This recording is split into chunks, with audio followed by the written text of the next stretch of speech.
Almost all my life they told me that I couldn't. Dreaming every night they told me that I shouldn't. Told me that I should've quit, that I'll never finish it, that I'll never reach the top and no one knows that I exist. But I kept climbing, kept grinding every day, and I kept writing everything I had to say. Now they wanna shut me up, shut me in, shut me out. Yeah, I'd be mad too if someone made me shut my mouth. But it's different when you never had a voice, when no one ever listened, so you never had a choice. Never had a path, only people in your way. Never had a mask or a reason to be fake. All you had was you and a reason to succeed. All you had to do was keep believing in the dream. All you ever knew was being weak and on your knees. But you're only gonna lose if you don't learn from your defeats.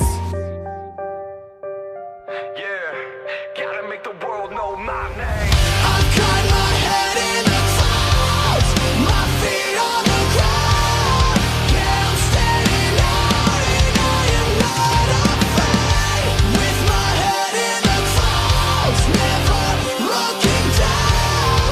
Yeah, I'll never stop until the world knows my name. Hey, I'm Mike Hungerford. This is KarTele Mobile Electronics, and this is my 2023 Retailer of the Year submission. I'm going to show you guys what I do here, see how you all like that.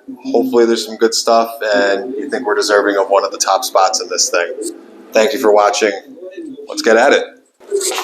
I've been in this business on, then back off, now back on again, clearly, for roughly 20 years now. I started doing this way back in high school as a side gig, got pretty good at what we were doing, and was even able to convince our teachers at the tech school to give me extra credit for doing proper installations at the school. So we got to be outside playing with cars instead of in shop class, so that was always pretty cool.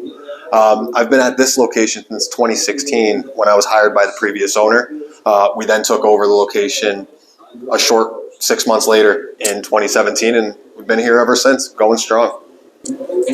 So my biggest challenge this past 12 months slowly turned into one of my biggest accomplishments. I was never great at the fabrication side of things. I was always more of the installer, deck and fours, remote starters, pretty cool stuff we were installing, but never on the fabrication side. That was always my weak point.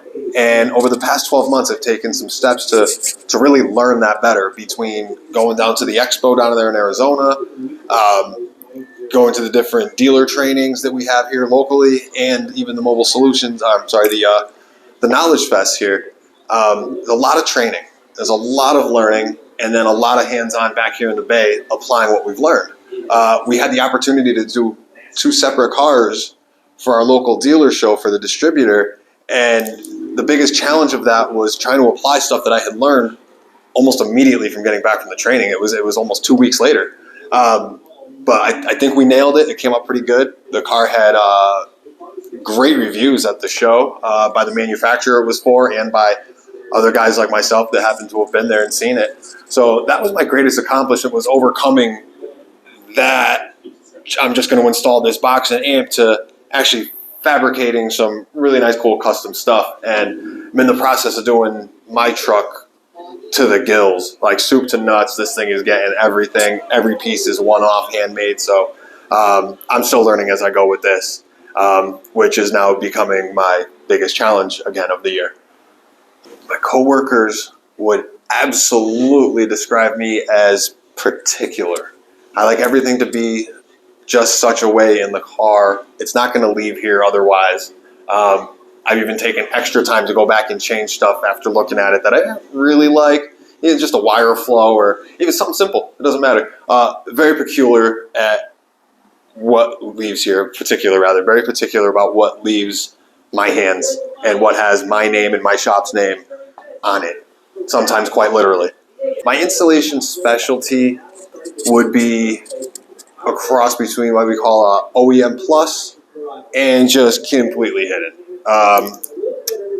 We do a lot of speaker swaps, and these guys out here, man, they're asking us to just cut a hole in a door panel and mount their speaker to it. We won't do it. We just refuse to do it.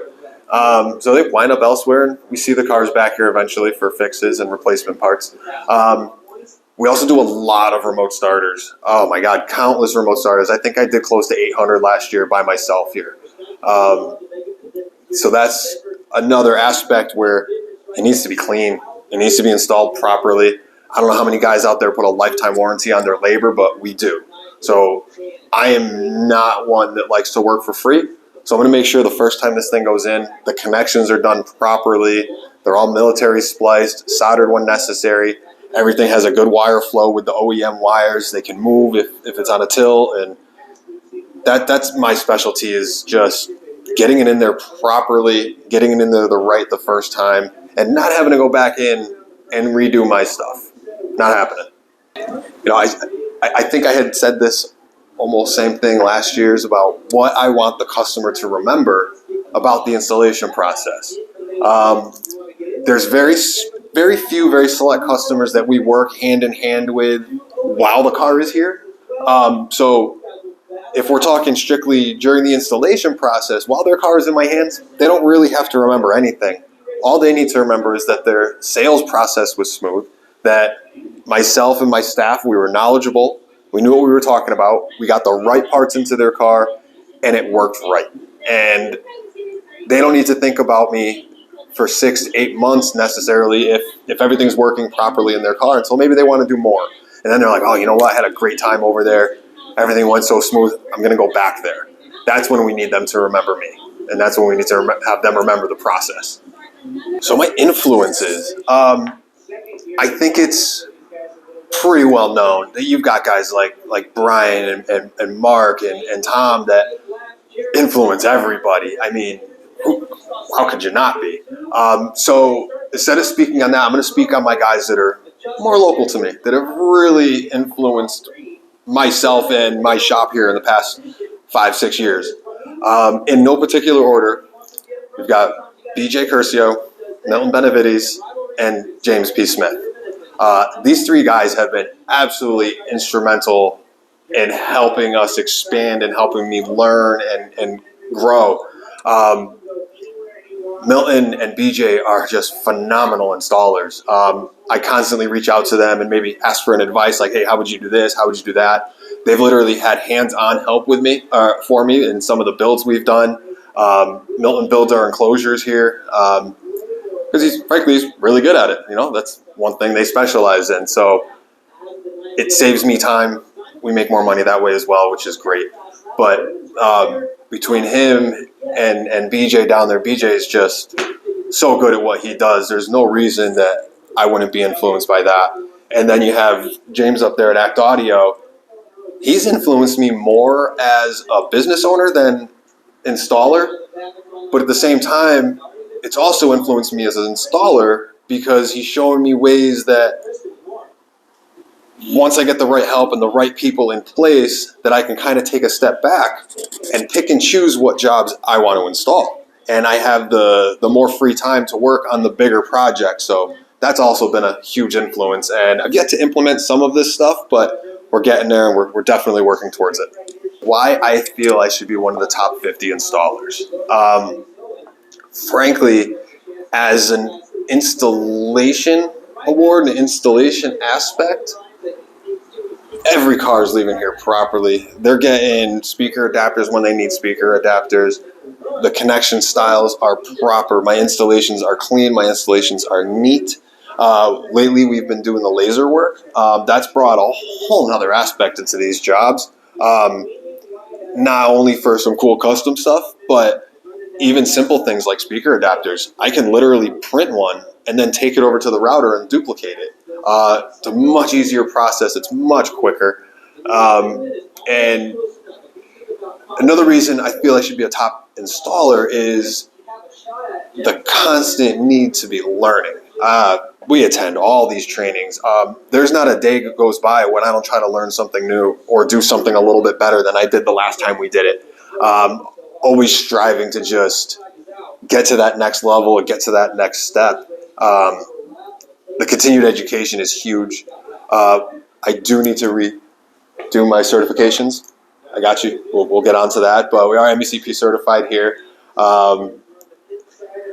Everything I do, I try to do at my absolute highest level. Even we're talking the simple jobs like a radio and a remote start. Nothing's getting slapped in. We take the extra time to prep the harnesses properly. There's no freaking T-taps. We won't get into that. Everything's just done right, man. Like, there's not one single car that leaves here half-assed. Nothing's coming back for broken wires. As I mentioned, we lifetime warranty our work. So they are going to be done correctly every single time, every single car. All right, guys, quick tour of the shop. We'll try to make this as quick as possible here, too.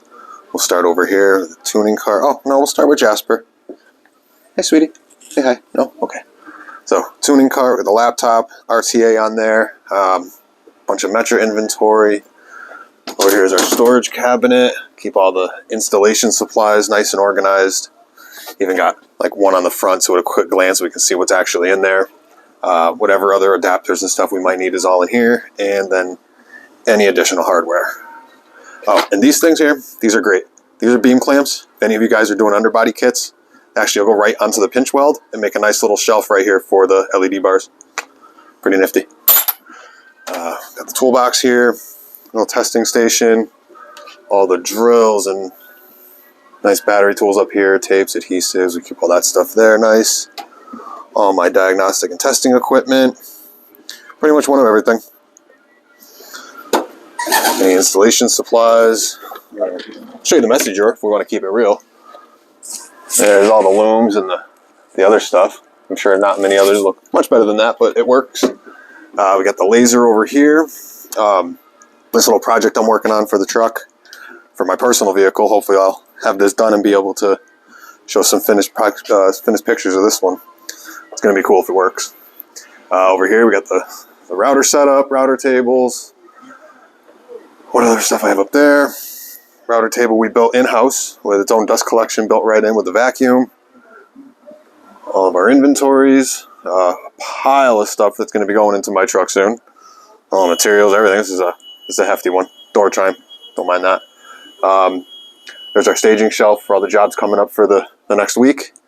And then lastly is our tint station. Got the plotter down there for vinyls, all the assorted tints. That's it. That's the shop. Usually it looks like this. It gets messy, but generally it's pretty neat. Did sweep before doing the video. It wasn't an all-out blitz for having company over on Thanksgiving or anything, so that's always good.